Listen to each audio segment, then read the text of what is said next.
Yeah. So we've got 2 guys out sick, Williams and Rozier. Obviously, Baines continues to be out, and then Kyrie. Yeah. So the stomach bug that's hit the rest of the world hit the Celtics in a flurry in the last 48 hours. So yeah, it's too bad. What does that do for your starting backcourt? We'll announce that at 20, but I think obviously it changes how we have to play, and it's one less big without Robert against another big physical team. After last night, how is a physical game for him with Embiid? Any worries about him on his back-to-back? Yeah, we'll manage his minutes appropriately, not necessarily in total, but probably we'll play shorter stints. But it's one game, and then we have 7 days off. So we talked about it. We're gonna tomorrow we're gonna be sore. And that's part of feeling good about yourself if you're sore and you've done well. So hopefully it's we leave it all out there. This All-Star game break coming at a good time for you guys? I just think, Steve, I think it's a good time for everybody. I think the one thing the NBA didn't do when it adjusted the schedule forward, started games on October 17th, was they didn't move the All-Star break forward. And so you're playing the last 2 years more games than ever been played in a row. And so you can see it that ultimately it's something people look forward to, but you don't want to look ahead. Like ultimately we have a game to play tonight. It's a very important game against a team playing very well. And if we can leave it all on the court, that's what we hope to do. What stands out to you with the Pistons' recent resurgence in the duo of Reggie Jackson? Well, everybody talks about Drummond Jackson. Griffin obviously has had a monster year where he's been one of the better players in the East. They've added shooting in Wayne Ellington. Nard's playing great. Galloway's great. They're doing a lot of good things. I think the guy nobody talks about that makes their team go to a different level is Schmidt. So I think that his burst off the bench is different. It's unique. It's fast. It changes the complexion of the game on both ends.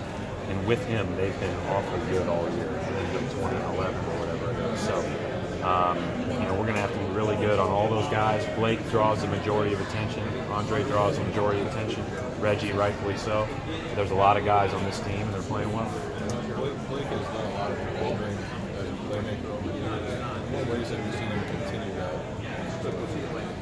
I just think the best players in this league continue to evolve the game to keep up with the game. We've talked about that with Al over the years. Credit all of the coaches that he's had, too, and for recognizing all the things he can do. Like Blake, at one point in time, was a guy playing only setting screens and only playing in the seams and not shooting threes, and now he's a pick-and-roll ball handler who stretches the floor and shoots threes. Can still post whenever he wants, can still get to where he wants to go, still a great rebounder. But he brings so much to the table that, and they make you account for every little thing. So if they feel like they've got an advantage of him using screens, they'll do it to that. If they feel like they can post you, they'll do that. Wayne does a good job of putting him in those positions. Brad, do you have any Saw that. Great. For me, that's right after the game. When I go home, the DVR is set. That's what I'll be doing after the game. I can't wait to watch that game. How does the final game heading into the All-Star break differ, if at all, as you guys like to close out the No, I mean, we realize that we've played pretty well in the past month and a half, although there have been multiple days where it sure hasn't felt like it. We played well last night in response to 2 that we really don't feel good about. We want to feel good about ourselves heading in. Doesn't mean you're going to win the game, but you got to play with great effort. You got to play together. Last night was a real purposeful game. Like we played the right way the whole game, and we just need to back that up. That's what we need to do. Brad, do you have any idea if Kyrie's going to try to play Sunday? And no idea. Do you have any issue if he does?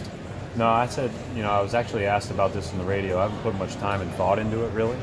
But he's been day to day. I think that, there would be a chance if we played Friday or Saturday that he'd be cleared. And I guess my thought would be is if he would have been cleared for us on Friday or Saturday, then he should probably play. If there's any issues at all and you're not 110%, I would not play.